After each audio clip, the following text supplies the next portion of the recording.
দিল্লীৰ মুখ্যমন্ত্ৰী তথা আম আদমি পাৰ্টিৰ ৰাষ্ট্ৰীয় সমন্বয়ক অৰবিন্দ কেজৰিৱালক নৰেন্দ্ৰ মোদী চৰকাৰে ইডি লগাই গ্ৰেপ্তাৰ কৰা কাৰ্যক তীব্ৰ ধিক্কাৰ দিছোঁ। যিজন মুখ্যমন্ত্ৰীয়ে যিজন অৰবিন্দ কেজৰিৱালে দুৰ্নীতিৰ বিৰুদ্ধে সংগ্ৰাম কৰি জনগণৰ বুকুৰ কুটুম হ'ল, যিজন ব্যক্তিয়ে লোকপাল বিধেয়ক উত্থাপন কৰিবৰ বাবে সমগ্ৰ ভাৰতবৰ্ষ কঁপাই তুলিছিল আন্না হাজাৰেৰ লগত আন্দোলন কৰি, সেইজন ব্যক্তিক আচলতে এটা কল্পনাপ্ৰসূত দুৰ্নীতিৰ গোচৰত গ্ৰেপ্তাৰ কৰি দেখুৱাই দিলে নৰেন্দ্ৰ মোদী চৰকাৰে তেওঁলোকে আম আদমি পাৰ্টিক কিমান ভয় কৰে, অৰবিন্দ কেজৰিৱালক তেওঁলোকে কিমান ভয় কৰে।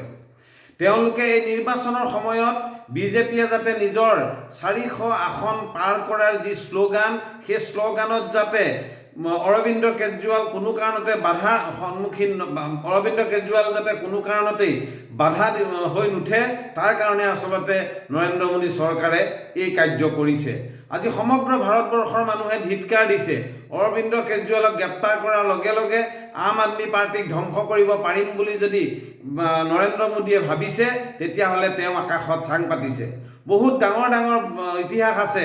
আজি নেলছন মাণ্ডেলাৰ দৰে ব্যক্তিক 27 বছৰ জেলত ৰাখিও যেতিয়া তেওঁক ৰাখিব নোৱাৰিলে, তেনে অৱস্থাত আজি নৰেন্দ্ৰ মোদী চৰকাৰে এজনৰ পিছত এজন আম আদমি পাৰ্টিৰ নেতৃত্বক গ্ৰেপ্তাৰ কৰি তেওঁ আচলতে আজি যি ফেচিবাদৰ আখৰা কৰিছে, তাক আচলতে এই সময়ত ধিক্কাৰ দিয়া ভাষা নাই।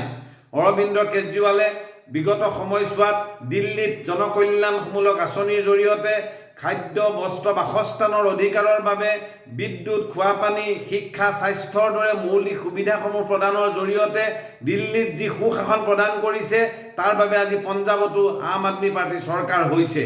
সেইধৰণে যাতে সমগ্ৰ ভাৰতবৰ্ষত আম আদমি পাৰ্টি চৰকাৰ যাতে নাহে, তাৰ কাৰণে আম আদমি পাৰ্টি যাতে নিৰ্বাচনত জয় ল'ব নোৱাৰে বা বিৰোধী পক্ষই যাতে আসন ল'ব নোৱাৰে, তাৰ কাৰণে অৰবিন্দ কেজৰিৱালক গ্ৰেপ্তাৰ কৰি নৰেন্দ্ৰ মোদীৰ বুকুত থকা যি ভয়, সেই ভয়ক প্ৰতিপন্ন কৰিছে। ইডিক লগাই তেওঁ আজি গ্ৰেপ্তাৰ কৰা কাৰ্যক আমি ধিক্কাৰ দিছোঁ আৰু এই কাৰ্যক নিশ্চয় ন্যায়ালয়ে ন্যায় প্ৰদান কৰিব আৰু অন্যান্য নেতাসকলো নিশ্চয় মুক্তি পায় ভাৰতবৰ্ষত এই যি বিজেপিৰ কুশাসন চলিছে, এই কুশাসনৰ অন্ত পৰিব আৰু এইবাৰ নিৰ্বাচনত ভাৰতবৰ্ষৰ জনসাধাৰণে নিশ্চয় নৰেন্দ্ৰ মোদীক ভালকৈ শিকনি দিব।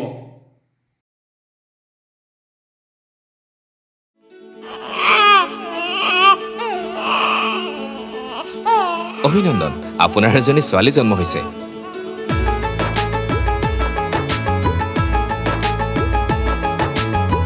লাহি পাহি এজনী পৰি আহিলে ঘৰখন